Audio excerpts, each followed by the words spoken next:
जय जगन्नाथ। बेले बेले कौन हुए ना ना आम कथा कहू कहू टी अधिक समय टी कथा कहीदे किंतु आम जानी रखा दरकार जे मनीष जमीती सबु शक्ति से धन संपत्ति हो पारे कि खाद्य आमर शारीरिक शक्ति ये भी गोटे प्रकार ये जो कथा कहूचे ये गोटे प्रकार शक्ति आज बेसी समय आम कथा कहूचे कौन ना गोटे जमीती आम कम कले किसी समय आम थकी जाए से पार्टी भी कौन होता है ना आम मस्तिष्क हो कि पार्टी हो कि आखि हो जेकोसी अंग प्रत्यंग हो जदि किसी समय अधिका बा जी दरकार ठारू अधिका आम से कार्य हुए तान सी थकी जाए आम पार्टी भी कौन हुए ना जो फास्ट टाइम तो कथा हुए आम तो गोटे 2 मिनट भलरे 3 मिनट भलरे कथा हो तापर 5 मिनट भी जी समय आम लगे आमर कथा कहबार गोटे शक्ति थाए कथा को तापर जो अधिका समय कथा कहे आम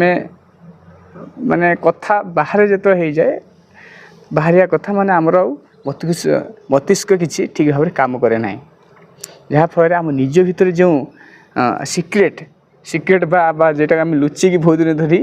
रखी था कहारी आगे प्रकाश कर न था से कथा भी आम फाटी मध्यम बाहरी जाए जहाँफल आम कौन हुए ना अन्य मैंने जानी नियंती से आम कथा कहूवा समय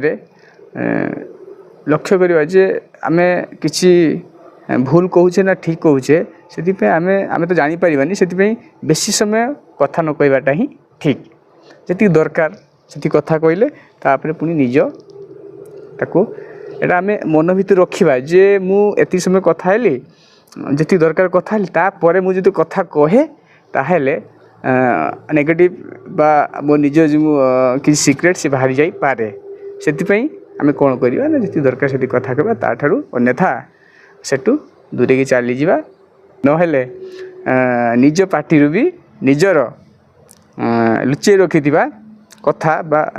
जेटा कि बहुत दिन धरी कई जानी ना सी भी बाहरी जाई पारे